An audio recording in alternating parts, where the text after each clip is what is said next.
in service to the world. Manly Palmer Hall, I believe, was one of the finest and most dearest men I have ever met in my life. He was not only charming and extraordinarily brilliant mind, but he was one of the most decent and beautiful people that I have ever personally ever met. Manly Palmer Hall was a extraordinary teacher. He never promoted anything. He merely educated people as this is where this came from, this is where that came from, this is what that word means. So he was an educator. People have called him all kinds of names because he was a Mason. I knew him personally. I've been to his home. When he died, he left me a beautiful gift. All of his research journals he left to me. That's amazing. I was shocked when I got a phone call from Philosophical Research Society in Los Angeles, and Obadiah Harris, the president at that time, said, "Mr. Hall wanted you to have something when he passed away." And I said, "What is it?" And I was in San Diego, and he said, "I'm not going to tell you, just come pick it up." So I drove up that day to Los Angeles from San Diego. And it was all of the research journals of Manly Palmer Hall he gave to me. And I consider that to be a monumental gift from a very powerful man. Did you find some clues there to follow out? Tons of stuff there. Okay. Manly Palmer Hall, as I said, was one of the greatest teachers the world has ever known. In my humble opinion, I don't think there's ever been in any era of time a man to come close to what Manly Palmer Hall was able to do. Anyone who has an open mind, and of course your mind is like a parachute, it doesn't work if it's not open. Anyone who is intellectually honest, which you don't find very much, intellectually honest with an open mind, mature and intelligent person looking at the work of Manly Palmer Hall would have to say this is one of the greatest men that ever lived. I don't know how many, maybe 70 or 80 books on esoteric subjects of the whole world, over 46 sets of lectures, like 6 90-minute audio lectures on 46 esoteric subjects of the world. Wonderful. Incredible, plus thousands of lectures. Incidentally, I have everything he ever did.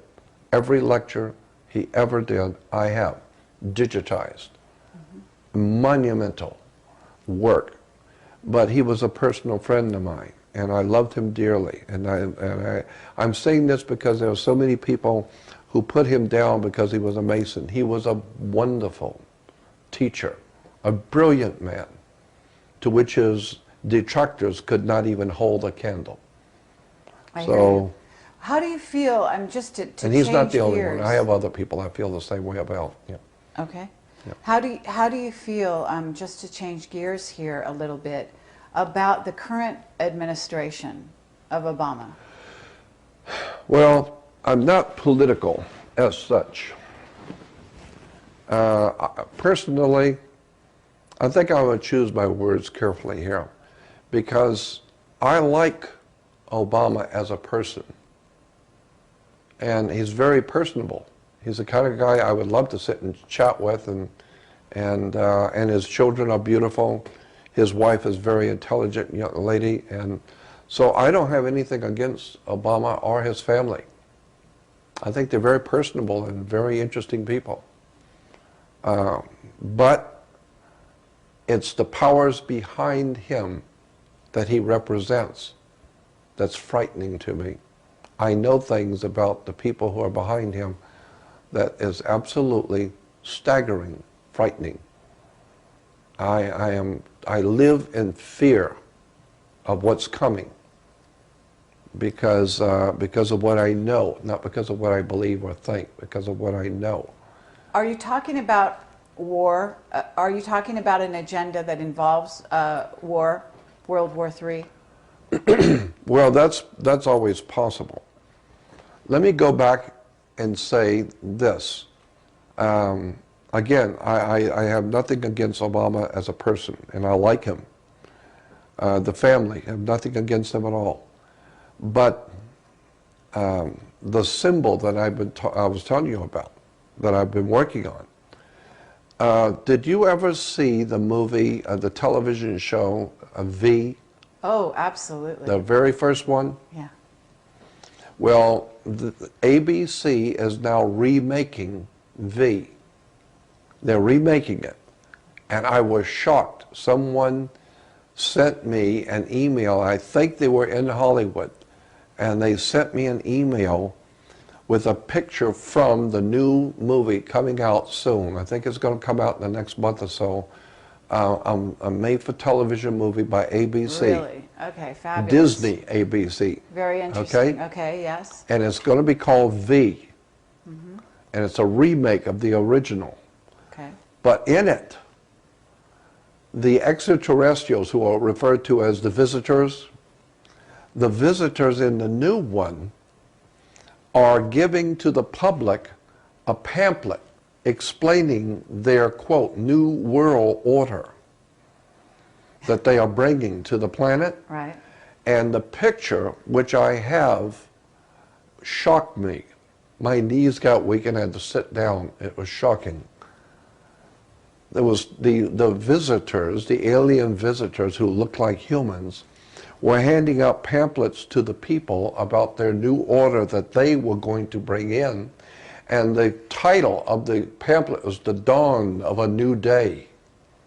The very words that I have been researching for some 40 years is now going to be in the movie of the new V. Okay. And I'm telling you, that is not only significant, it's mind-blowing when I give you the whole story. ABC and Disney are telling you something about this symbol that I've been looking at for a long time, and it's going to be right in your face, because I'm telling you that symbol is going to become the most important symbol around the globe for the first time in the public view. Anytime you want to do research on the hidden stuff, like I've done, it's everywhere. But no, now, because of Obama, now the secret societies of the, what I think are extraterrestrial masters of this world, are going to bring this symbol out into the world so everyone can see it. And eventually what's going to happen is that the whole human race is going to wake up, and this is what my opinion about 2012. My opinion of 2012 is going to be an awakening for the whole world. We've been had. They're going to see this as an ancient thing that's been coming for a long time, and we never saw it, we didn't understand it, but when my video comes out that I want to do, it's going to be like a 3-hour step-by-step on Obama's symbol, Jimmy Carter, all the presidents, the Bushes, the entire superstructure of Western civilization, and what this stuff really means and where it really comes from.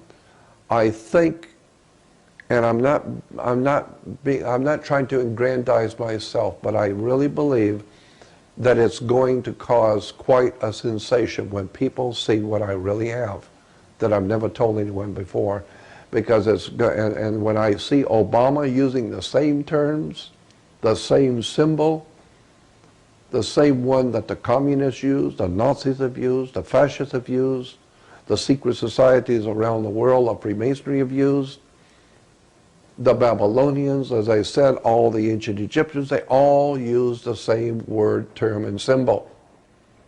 And now ABC is coming out, Disney ABC is coming out with a new remake of V, and in it the extraterrestrials that look like humans who are bringing a, quote, new order to the world. And the pamphlet in the movie is called Dawn of a New Day. I was said, wow, I cannot believe how overwhelmingly obvious this secret symbol is now becoming. And But that's were you why I want told- to do this video on it. But were you told more about the movie, more about, you know, where they're going with it? In other words, I'm assuming you haven't seen it. But No, I haven't seen it yet. But I watched the other ones so many times. And the other ones, if you remember in the original, the visitors, they were wonderful people. They were very gracious and charming.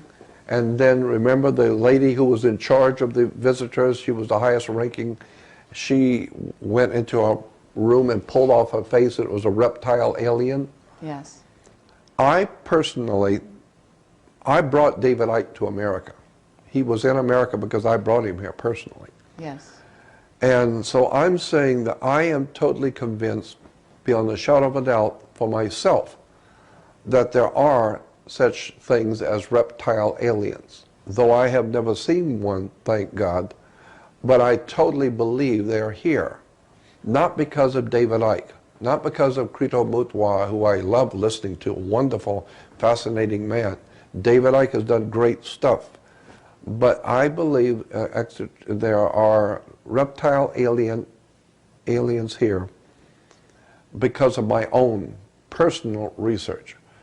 I have been in the company of at least 8 people over the past many years, 8 different people.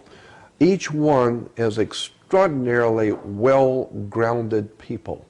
Airline pilot, one, with a major airlines, a very wealthy man in Las Vegas who buys and sells commercial hotels, buildings, etc. Extremely wealthy man, Christian, incidentally, very Christian man, but very, very wealthy and very highly intelligent man. Sat down and told me about his personal one-on-one with a reptile alien, in which many others in his church were privy to see. That's a whole story in itself. That happened in Colorado. And then to have scientists and a young lady who was one of my favorite people in the world, a young lady called Nancy, who just blew me away. And on my radio show, I used to have a show. I've had 7 different radio shows in my life. I'd like to get back on radio and do my own show again. But I had a show on KPFK here in Los Angeles, FM station. And one night I had Nancy on. And Nancy just blew the audience away. She is so feminine, so incredibly charming and feminine girl, talking about stuff that will blow your mind. Her father was in the Air Force, her family was Air Force, but her father was in charge of project retrievables for the Air Force. The man who was in charge of going out wherever in the world, any extraterrestrial activity, he was in charge in the Air Force to go there first. And he was the boss. And she said, and the modus operandi was always the same. And I'll have to make you a copy of her. I got 2 2-hour interviews that will just knock you out. And you could tell this is a very charming girl, but telling you stuff that you're going to have to sit down to deal with. And she said her father, wherever they would go, she always lived on military bases. And she said, and always the method was the same. There was one phone in the house for the family, and then there was another phone which no one ever touched. You never used it. And when that phone would ring, no matter when, 2 in the morning, 3 in the morning, it doesn't matter. If that phone rang, her father had 10 minutes to be fully dressed with his briefcase and ready to go. And in 10 minutes, a car would pull up and nothing was said. No voices, no nothing was said. A knock on the door, he would walk out, he would have military escort him to the car, get in the car and drive off, and that's it. Nobody knows where he's gone, and nobody needs to know. And so she said, in many a night, they would get that phone ring, he would get up, dressed, briefcase, ready to go, and they would take him somewhere in the world where something has just happened, and the Air Force was sending him to see what just happened, and they're in charge. And she would tell me the things that her father, especially her mother, she said the father would never tell her anything when she was a child, but the mother would tell her later on in life. She told me an experience that just blew my mind about a reptile alien, and you really have to hear it from her. But she basically, the story, and it's so fascinating, I got to tell you. She said her father would never allow her to be left alone in the house ever. When he would go off during the day, they live on base. They live on base. Doesn't matter. When he would leave the house, immediately military would come and guard all four corners of the property. They would sit there in cars and guard while he's gone, anywhere. If he went to the market or whatever, they would be guarding the house. And he would never allow her to stay at home by herself.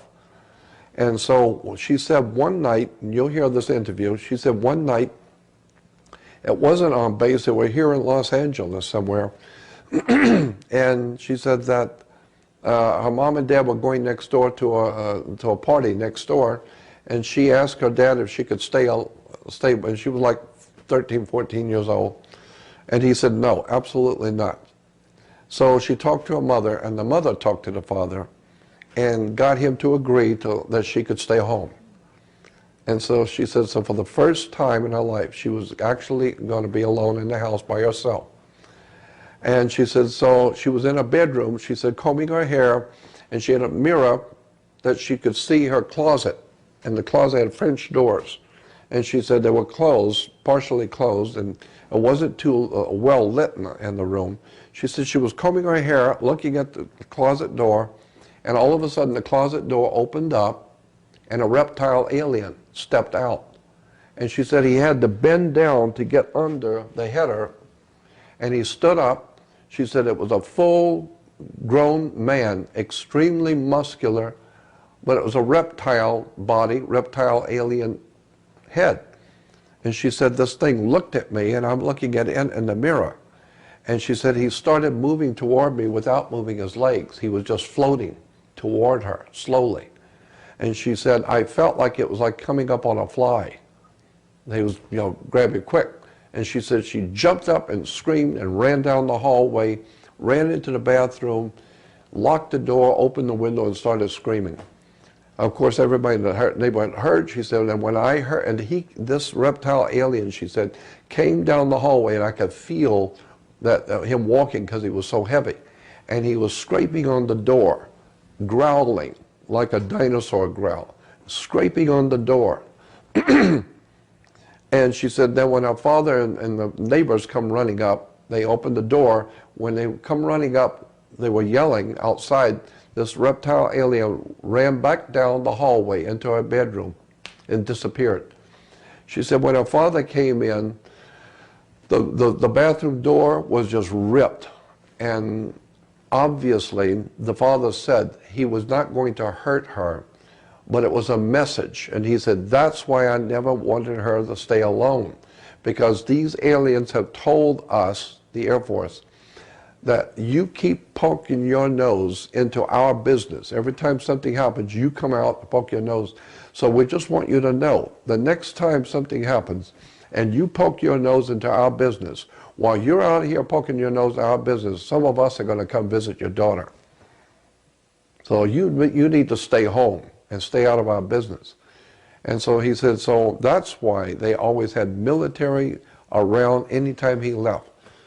And so when she was telling me this story about other reptile aliens, and of course I've heard it from so many legitimately important people, I have to believe that there is something to this story. I have personally not seen one, but I don't want to. But I've seen enough to know that there are life forms on this earth which are not from here. I've already seen too much to know that. My experiences have been extraordinary, as I said. 36 major experiences I've had in my life where I've dealt with other world phenomena. So, I don't know. Okay, well, this is a really amazing interview. Can you talk at all about anything else that you think that people should know in terms of the overall picture that you've been giving them here? I would say, be aware that there is a war for your soul. There is a war for the spiritual. You know, there's always been this question for thousands of years. All the great philosophers ask it about whether we are physical bodies which have a spirit in it, or are we originally a spirit which has taken on a physical body? You know, I mean, which comes first, the chicken or the egg? But I am convinced that no matter how it happens, if we were physical and took on a spirit, or maybe we were a spirit and took on a physical body, I believe that there is a war going on from somebody out there that was an original enemy of whoever created us. So whoever created us has enemies out there in the universe that are diabolical enemies. And we know this is true in government. You know, you may see the president and the first lady and all of that. It's very prom and proper, but they have enemies, powerful enemies. That's why they have to be totally surrounded by military and protection, because they have serious enemies. Something happened to me that tells me that there's something going on like that. I was in Hawaii many years ago. My wife and some friends, we went to Hawaii for the first time. And I was sitting in a restaurant across the street from the Hilton Village. And in the restaurant, which is a main drag, a main strip, and I was sitting with my back to the door. And someone came in, and I immediately had an electrical charge go through my body. It's bad enough being shocked by the wall plug, but if you don't know it's coming, it's even worse. And I was sitting at the table talking, and all of a sudden, somebody came in, and an electrical shock went through me, and I knocked the stuff on the table. I knocked water and stuff on the table, and I jumped up, and involuntarily, I just jumped up, and something told me, run quick, you're in trouble, you're going to die, run quick. And I ran out the back door of the restaurant, ran across the restaurant, left my wife and my friends, and ran across the restaurant, ran out the back door, and the voice said, run quick, you're in trouble. Go across the street to the hotel. And I screamed, and I remember yelling, I can't go across the street. It's a main, you know, there's traffic out there. And it said, run, there will be no traffic, run. And so I ran out into the street involuntarily. I was not making a conscious decision to do any of this. It was being foisted on me. And I ran across the street, and as it so happened, there was no traffic for that little stretch. I ran out, and it said, go out around the hotel. The voice said, run quick to the hotel. And I ran around the hotel, and it said, all right, you're safe now. Now you're safe. And I sat down, my heart was pounding, and I kept thinking, what did I just do? And how am I going to explain this to my wife and my friends? What I just did, involuntarily. I don't know what happened. That happened to me twice. The second time was a few months later in Los Angeles. I was on the corner of Fairfax and Wilshire Boulevard in a little coffee shop called Johnny's Hamburger Stand. It's a little restaurant. I was sitting at the counter, and I noticed peripheral vision. I didn't look over to see them, but peripheral vision, I saw two guys walk in. And as I walked in, immediately an electrical shock hit me. I almost fell out. I was at the counter. And the voice said, get out quick, you're in trouble, run. And so I grabbed a bunch of money, threw it on the counter, and tripped, trying to get out of the chair on the counter. I got up, and I hit the side door, and I ran north on Fairfax. And the voice kept saying, run, your life is in danger, run quick. And I ran about 2 or 3 blocks until I was just about out of breath. And then the voice said, all right, you're safe now. You're safe now. Sit down. And I sat down. My heart was pounding again. And it was involuntary. I didn't make a conscious choice to run. I just started running. And the voice was yelling to me. It was actually like a yell. Move quick. Your life is in danger. So it happened twice to me. I have no idea what that all means. I'm just telling you what happened. Okay, so you are positing the fact that there is a symbol, that in the symbol is basically telling the world of a new world order, and the return, or the basically a sun taking control, Yeah. and that this is happening sometime in the near future. Yeah. And I'm assuming you think around 2012. Is that correct? Yeah, that's what I think. Okay. And then you're talking also about really reptilians and an agenda, which Yeah. is not quite clear, but there's something going on with That's that. right. So what I'm now asking you is whether or not that so-called king is reptilian. Well, I don't know. And what I would say to an audience that's watching this, I've said it too many times before, but I think it bears saying again. I'm not the world's foremost authority on anything. I'm just telling you what I have seen with my own eyes, what has happened to me in my life. But I would also say to anyone who would scoff at this, just look at what I have to offer first, before you make a decision if I'm crazy or not.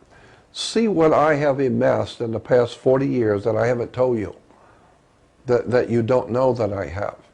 And see the research that I have done on this subject of this new order of the world, which I started talking about back in 1960. I was sending letters to Belmont, Massachusetts. Back in 1960, Belmont, Massachusetts, I was sending letters to the John Birch Society, who had just been formed in 1959. And the John Birch Society was, of course, exposing all the communist activity in the world, especially in America. I was already well into all of that in '59 when they started. And so I started sending them articles that things like, well, you need to look at this symbol and this word and this term here. And also you might want to look at this guy and this organization. So I was sending them little tidbits of information back in 1960 on the subject of Illuminati, on secret societies, not Illuminati. Because Illuminati I found out about, like I said, in 1967. When Anthony Hilder produced the series of records of 333 and a third record albums called Illuminati. The man speaking was an incredibly interesting man named Myron Fagan. And I don't know if you've ever heard Myron Fagan's Illuminati records. It will knock you out. Absolute. Today, it's still a knockout. Wow. And when I hear it today, I heard it 40 years ago. When I hear it today, it's still a mind blower.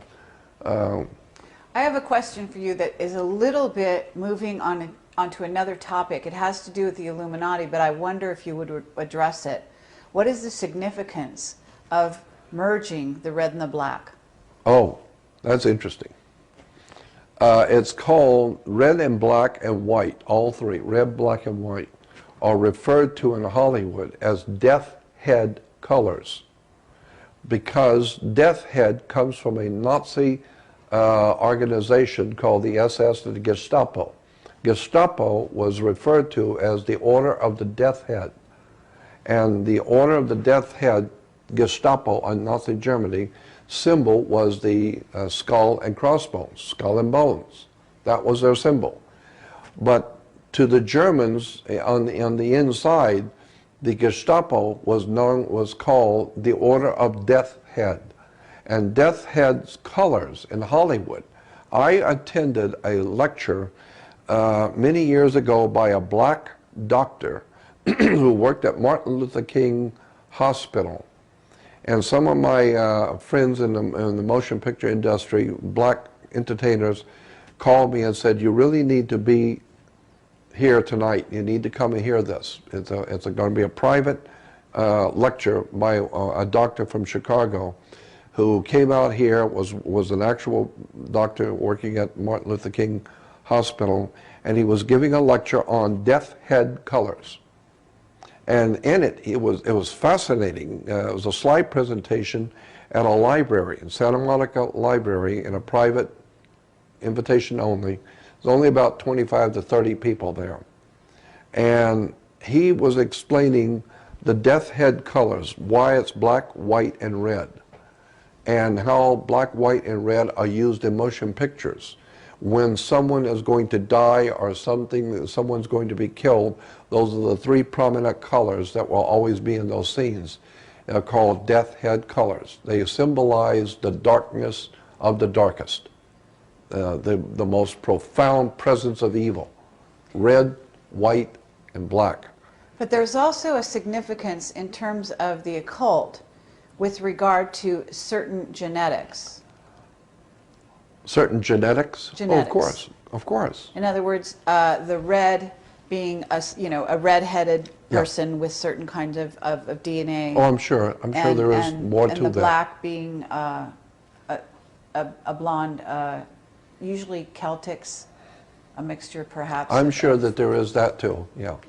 It was, the only thing I was saying is that was very interesting, because I remember that night he talked about the European Masonic orders, and how the Mexican gangs in Los Angeles and around the country use Masonic symbols from a particular Masonic order in Europe, while the black gangs use an opposing symbols in terms and symbols of a different Masonic order in Europe. And that most likely the gang members themselves do not realize that these are actually can be traced back to Masonic symbols in Europe. And so I believe that the gangs going on in America today are being organized, directed, and financed out of Europe to destroy our culture in America. I think that European Freemasonry is heavily involved in destroying America. And you need to understand the whole story about how America was founded, and how it was founded as a corporation. It's a privately owned corporation. We can talk about that for days on end. And this is just my opinion, one man's opinion. But I'm going to give you my opinion as to the bottom line on the world today and the stuff that's going on the earth today.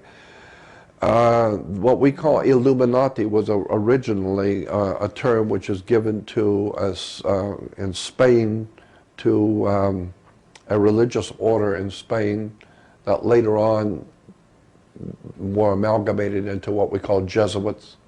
So the Jesuits are truly Illuminati themselves.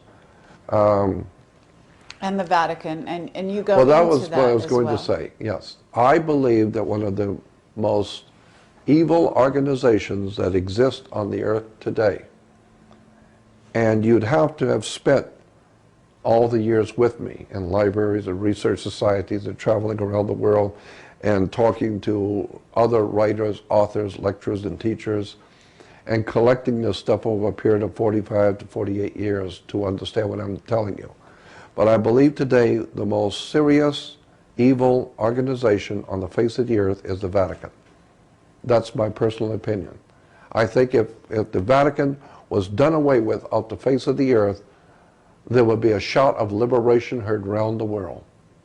Because the Vatican, in my opinion, is the bulwark of this dark thing that's happening on the earth. So when you talk about Illuminati, when you talk about the really dark criminal stuff that's going on the earth, you're talking the Vatican. You're talking the Knights of Malta, which gave us the 6 men who founded the CIA in America, were all Catholics, members of the Knights of Malta. When you begin to look at the banking fraternities in America, like the Bank of America, Union Bank in California, all of these people who founded these banks and today are running the banking establishment are all Knights of Malta, Catholic Masonry. So when I hear people talking about the Jews this, the Jews that, and the Jews are responsible, I said, no, you better go back and do your homework. The Jews have been slaughtered all over Europe by the Vatican. You need to remember that for at least 2,300 years, Rome has dominated Europe. Under the Caesars of Rome, and in the 4th century, late 4th century, the Vatican comes into being, and the Vatican dominates all of Europe. All the heads of state, all the princes and kings and rulers, all the kings and rulers in Europe rule by the divine right. It's called the divine right of kings. What are you talking about? Who represents divine to give the king the right? The Pope. The Pope appoints certain families to be over the French. The Pope appoints certain people to be over the Germans and over the British. And so by divine right. Why? Because the Pope represents God. And the Pope says that this family is holy and that they should rule. And therefore they can now say they rule by divine right. And the whole idea of divine goes back to the chalice, you know, and the Holy Grail. And in the Catholic Mass, you have the priest breaking the bread and then pouring the wine. Well, wine is made from grapes, and wine is red. So it's a red grape wine represents the blood of the atonement blood. It's a blood sacrifice. But where does the blood, I mean, where does the wine come from? It comes from grapes, and grapes grow on divine. And that's where we get the concept of the word divine, because it comes from, grapes come from divine. So that's where we get the word divine. And once you begin to realize how the Vatican has, for over 2,300 years, Rome has dominated Europe, and in 1,600 years, the Vatican has dominated Europe. And Europe for 2,300 years has dominated the earth. So if you want to talk about conspiracies and you want to talk about evil, don't talk about Jews. You better talk about the people who would control Europe for over 2,300 years, Caesar of Rome, the Roman Catholic establishment. There's the real story. Now you're getting into mafiosi. Now you're getting into the fraternal orders of Freemasonry out of Europe, Knights of Malta. Now you're getting into the organized crime, Sicily, Corsica, and all of the profound drug running, white slavery, murder for hire, Vatican. I mean, even, what was his name, the producer of Godfather? What was his name? Francis Ford Coppola. Mm-hmm. And Godfather 3.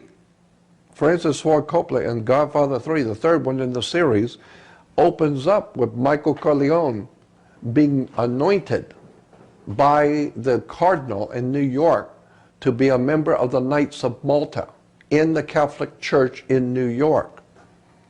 What is he telling you? The connection between the Vatican, the Holy Father, there's nothing holy about the Holy Father. There's nothing holy in Israel.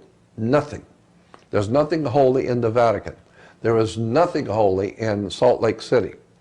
There's nothing holy in religion, period.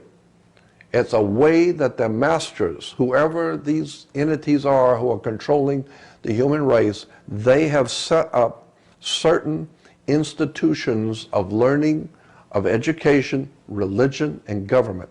That's why I've said you better go back and do your homework on where the history of the world comes from. I don't see the world being run by Jews. I see Jews being used, but you will find that even Rothschild, the Rothschild family who we hear so much about, those Jews who were running Europe. No, if you go back and look at the history of the Rothschilds, you will find that Rothschild represented the Vatican. He was dealing for the Vatican. He was a Vatican banker appointed by the Vatican to deal for them, so that the Catholic Church would never be involved in all that terrible stuff going on in banking. We'll let the Jew do it. Then, of course, if something comes out, well, it's Jewish, obviously. No, it's your money that he was handling. So if you really want to nail down the real enemy to America and to the earth, I'm telling you, it's only taken me 48 years to get here. I was born and raised Catholic. I mean, my whole family were very Catholic in town. We were the most Catholic family in town. But I know history. And I know that the most criminal organization on the face of the earth, in my humble opinion, I don't know that much about it, I've just been looking at it for 48 years, is the Vatican. As far as I'm concerned, it's the worst thing that's ever happened to the world, is what's really going on in the Vatican. And that doesn't even bring up the subject of propaganda due. P2, the propaganda due, P2 Lodge, that was even mentioned in Godfather 3 twice. There's a Masonic order in Europe called Propaganda Due. It's called P2. And it's connected directly, P2 is connected directly through membership with Opus Dei and the Knights of Malta and the Jesuits. Jesuits, Opus Dei, Knights of Malta, Masonic order are connected directly to something called Propaganda Due, P2 Lodge of Freemasonry. P2 Lodge of Freemasonry is world famous to people who do research into criminal organizations. And P2 is pure, unadulterated, pouring directly out of the trough, Nazism. Underworld organizations, drugs, human trafficking, pornography, violence, underworld organizations, all P2. They are the ones who are promoting the right-wing death squads in Central and South America, Mexico, the drug cartels in Colombia. We're talking Catholic, Knights of Malta, drug cartels, Colombia, extraordinary vice on a level which it is hard for most humans to recognize, and it's all being orchestrated out of the Holy Father and Rome. This is why I've said so many times, there's never going to be a time in the history of this country that America will be saved. I don't believe America can be saved. I truly do not believe that America or the human race, I don't think it's just my opinion again, but I don't think the human race can be saved, and I don't think America can be saved, because so many millions of people just love the filth and degeneracy of the world we live in. They love it. They love the Holy Father and all the pomp and glory of all the politicians and kings and rulers and the pusillanimous pictures of Bush kissing the ring of the Holy Father. What does that look like for Nancy Pelosi, Speaker of the House Nancy Pelosi, in full color on the news, bowing down and curtsying and bowing down and kissing the ring of a Roman pontiff? The men who founded our great nation would throw up with this treason, high crimes and treason against the state by these people who call themselves America's leaders. I'm telling you, the Vatican has given us the mafia, drug running, prostitution, terrorism, violence, child pornography, all of it. And the children that are disappearing. Are you familiar with Leo Zagami? Say it again. Leo Zagami. Oh, yes, yeah. I've heard him many times. He has talked about when he's gone back into the fold because they tortured him. But when he was out for a moment talking to us, he talked about underneath the Vatican is a huge reptilian base. I don't know. I wasn't there, but it wouldn't surprise me. Right. I don't know. So there is some kind of link up between the agenda of the Illuminati, the Vatican, who's heading all of that up, and this reptilian rollout that to get back to where we were talking about, and perhaps this so-called figure who is taking the throne and the symbolism that you're talking about. Yeah, I don't know, but it wouldn't surprise me. It wouldn't shock me. I want to say something about Dan Brown's movies. Okay. Angels and Demons and the other one. Da Vinci Code. Da Vinci Code. Da Vinci Code, and now this new one. Is it really called the I think it's called the hidden symbol, or the secret symbol, or something like that. Okay. Which my producer friend and I were going to do a movie, and we were going to call it the hidden secret, or the secret symbol. I understand. And now there's Dan Brown comes out. as far as I'm concerned, I have no respect whatsoever for Dan Brown. None. I have no respect for the man at all. Because as far as I'm concerned, he's plagiarized and stolen. And I don't like people who steal, because I've had it happen to me. He stole from Holy Blood, Holy Grail, isn't that right? Absolutely. He stole the whole thing. He stole the whole thing. That whole story, Dan Brown and the Da Vinci Code and all this other angels and demons, all of that he stole. Now let me tell you what I think. This is just my opinion. I think Dan Brown is a plant. I think he's nothing more than a paid lackey and a plant. I am totally sure that the real Illuminati, whoever these guys are at the top of the world, use people like Dan Brown who don't mind making a lot of money to become a whore. And I think that's all he is. In my humble opinion, I think Dan Brown's just a whore. He's just taking the money and sleeping with the enemy. Because I think what he's doing is he is nothing more than presenting what his masters behind the scenes want the public. And so they will spend all kinds of money telling you about how wonderful Dan Brown is, and oh my God, he's so brilliant and intelligent, and all this silly nonsense. And the people who are so used to sucking up to Hollywood will believe that stuff. Me, I've been around Hollywood 48 years. I know this stuff backwards and forwards. I think Dan Brown is nothing more than a front for a very powerful Masonic order in Europe, which is trying to lay the foundations for this Novus Ordo Seclorum, dawn of a new day, sunrise thing that's coming. I think Dan Brown is nothing more than a whore taking the money and making it look like he's the one that came up with this, when in point of fact, no, it was stolen. It was stolen from three men in England, Bagent, Lee, and Lincoln.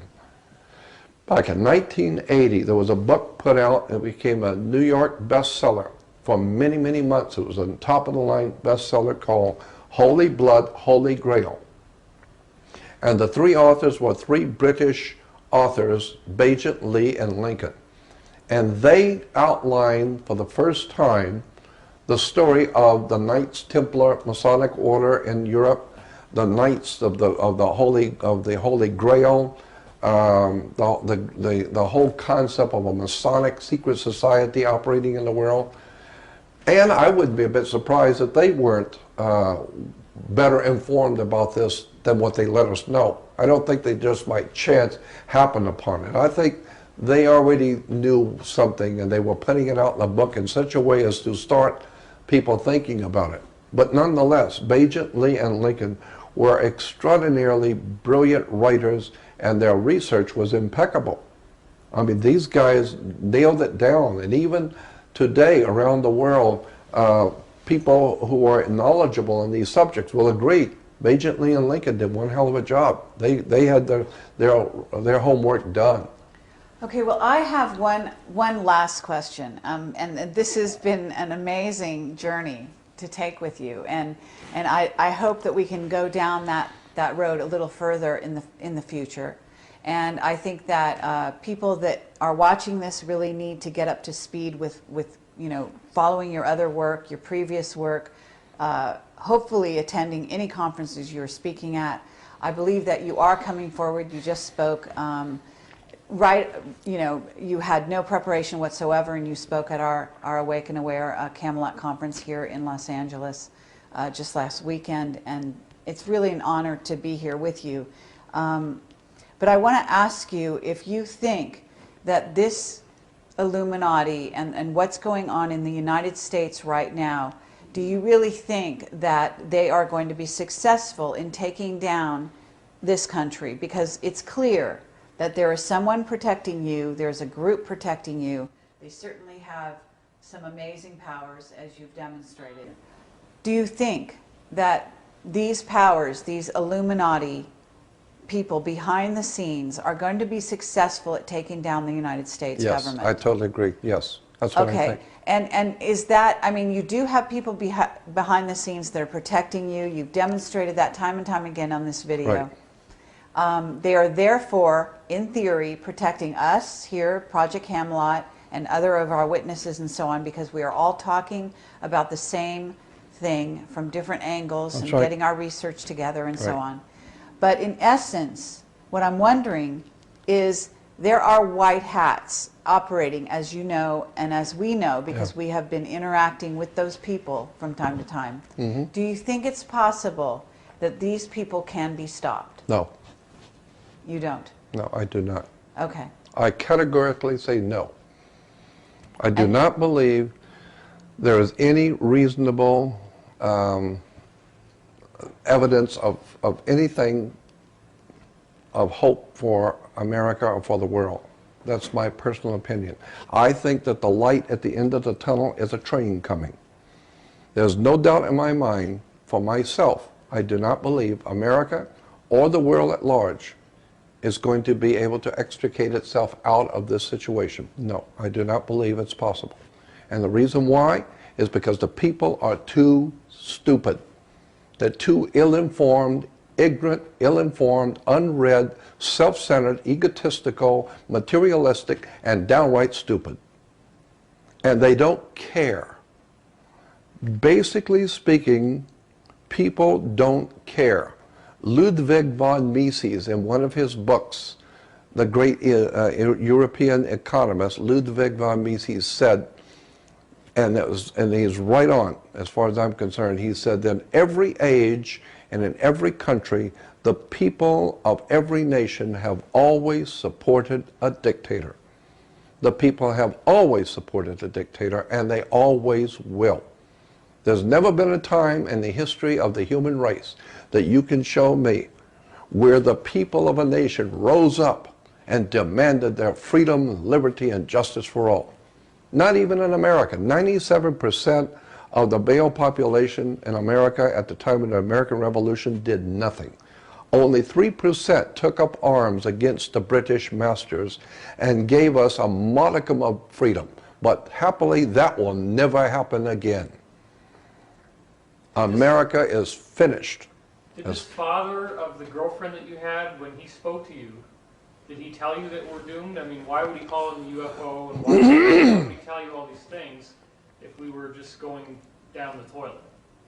Did he tell you that we were doomed? Did he tell you there was a war and that we were going to lose no matter what? No. Do you, okay, let me phrase this. Do you realize that your mission and your call to arms, which is really coming right on the verge here? I mean, I think that the new release of V is sort of a signal to the populace, a last-ditch attempt to wake the people up as to what may be coming. And basically, you have a mission, we have a mission, and I'm sorry, you know, Jordan Maxwell, and you're a brilliant man, but you were put here for a reason. You have incredible force behind you. The man who spoke to you all those years ago and told you that you would have a journey is certainly behind you now. And I would say that judging from everything that's gone on with Project Camelot, that we have some of the same force behind us. And I have to say that the fact that you're sitting here today and you're talking to us and you're alive and well, and that you're coming forward at this moment and talking about things with really no holds barred is indication to me that there is something going on that's more than you have dreamed of in your philosophy. So I want to thank you very much. Well, I want to answer that question. I do not believe America can be saved. I do not believe the human race can be extricated or saved from what is coming. I do not believe that my mission here is to save anybody. I believe what I am doing is to help those who want to know, those handful of people who are awakening and who sincerely, spiritually understand the dynamics of what's going on and who want to know and want to change and want the protection of the spirit. That's a small modicum of people, a very small niche. I do not believe America can be saved. I'm doing what I'm doing only to help those who want to know. Obviously, you are a person who is trying to wake up people, okay? And sometimes there has to be a severe word told to the people in order to actually get them to awaken. And I do believe that this is part of your mission. But I will thank you from Project Camelot. I hope that you are wrong about your final judgment on the human race. I do too. And I'm sure you do too. Absolutely. That's why I'm trying to do whatever I can to help those who want to know, and hopefully it may spread. Thank you. Thank you.